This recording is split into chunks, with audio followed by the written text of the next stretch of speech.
Best ways to block hard shots effectively. 5 hard shot defense mistakes in pickleball. Do this instead.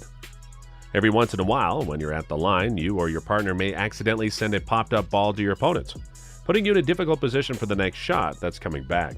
We're referring to the situation where they get a bad pop and land a downward blow on you. It's inevitable, no matter how competent you are. There will be a high pop that doesn't do anything and a massive assault is coming your way. It's very likely to occur multiple times during the course of a game. However, being able to deal with this kind of situation while on the back foot defensively is a key differentiator between the best and the rest. In today's video, we're going to break down the 5 big mistakes that many players make at this stage that's killing their chances of turning things back around, and what the best players do correctly that keeps them in the point with a chance to win. Now let's get right into the video. With pickleball's meteoric rise in popularity comes a corresponding acceleration in the game's strategic development. Even though many fundamental strategies persist because they have been tried and tested and will continue to do so, limits are constantly being tested, and some old ways must make way for the new ones. One of these extinct dinosaur strategies, as I like to call them, is to stand your ground at the line and never retreat. So that brings us to mistake number 1, which is mistake number 1, standing your ground at all costs. Unfortunately, some well-intentioned coaches and teammates will advocate for a tactic that has never made any sense and never will. I can't think of a single sport where players aren't taught to retreat when under attack. This is done both to give the defender more room to work with and then to slow down the oncoming assault. If you see an enormous full-power downward attack coming at you, staying on your feet and trying to get the ball back will do you no good at all. You have a very little time and make a decision to act. If your current opponent's most powerful shot is relatively weak, you should feel free to remain on the defensive. You'll be just fine. But let's pretend for the sake of this video that you've got some serious firepower. The prudent action is to gain some breathing room and safety. However, there is a proper and improper method. Rather than attempting to block the shot, many players simply back up and run away from it while making a token effort to defend themselves by throwing their paddles at the ball. You'll fail miserably at defending a hard shot in that way, and your chances of winning the point are practically nil. The best course of action is to retreat rapidly. Get your feet under you and your balance in order before your opponent makes contact with you, or you might find yourself falling back as you strike. First and foremost, you should quickly drop back. Align your body so that you are leaning forward, meeting the ball rather than running away from it. If you don't understand this, nothing else we discuss will matter. It's crucial that you take this action now. You should fall back as far as you can while still maintaining your equilibrium, and you should do this just before they make their attack. Now, before we move ahead to talk about more game-changing pickleball tips, please take a second to like this video and subscribe to our channel so that we can keep bringing more informative pickleball content to you. Your little contribution means a lot for us. Mistake number 2, standing too tall. This complements the initial step of stepping back and gaining equilibrium. Some players may be standing too tall, which makes it difficult to regain equilibrium even if you do so. Since the ball is coming low to you most of the time, this plays against you. Competitors who are smart will aim for your lower legs or try to avoid your attacks by striking low and away. To their advantage, forcing you into a low contact increases the likelihood that you will send it back to them high, allowing them to continue attacking or causing you to miss completely. You'll have to bend over frequently to handle these slugs. If you have to move to retrieve the shot, you won't have much success if your knee isn't bent and ready to provide an explosive step. As an additional, often overlooked but crucial benefit, getting low allows your body to absorb some of the velocity of the incoming shot.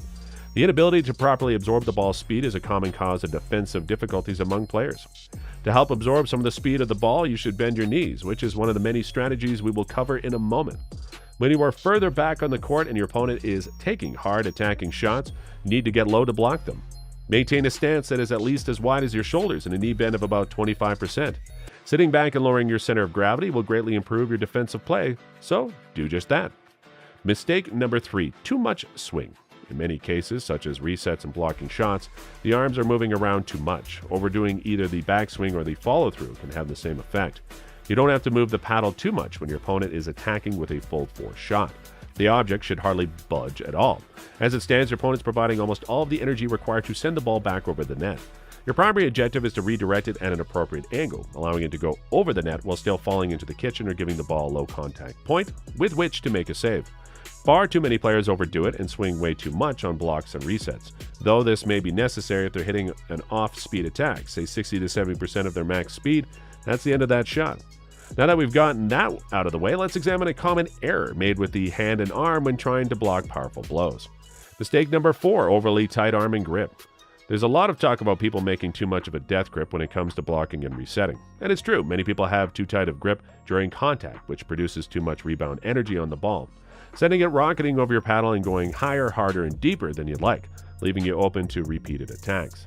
Hence, it's advisable to release your hold. Hold it firmly enough to prevent the paddle from wobbling, but not so tightly that your hand can't absorb some of the ball's kinetic energy. However, that's not the end of it. The entire arm, beginning at the shoulder, needs to be on the slack side so that it too can help absorb some pace, allowing for a looser hand. Now, don't forget about the bent knees we discussed earlier. It's not just a looser grip that takes the sting out of the ball, your entire body is involved. Achieve an equilibrium between being a solid surface off which the ball can bounce and being pliable enough to take the necessary sting out of the shot. Successfully blocking requires the right paddle angle face and enough looseness to soften the shot. What matters is how you feel about it. You'll need to put in a lot of practice time to really get good at this. Knowledge alone will help you much. That's something that each person has to learn to feel out for themselves. It'd be impossible to tell you that. You should just go and keep doing repetitions until you start to feel the effects. Now, this dovetails right into our next mistake, which is mistake number 5, non-specific training. Drilling is a technique that I find to be very useful. One of the simplest ways to practice defending hard shots with resets is to do so by beginning in the transition zone, remaining there and repeatedly resetting from there. Yes, that will help you improve your proficiency in this area. But what you're missing in this drill is the practice of backing up, defending with a reset, and then following back in. You aren't getting the full picture if you don't know how to time your split step correctly, how to rebalance yourself and successfully transition from backwards momentum to neutral and then forward, and everything else that goes into making this a special set of abilities.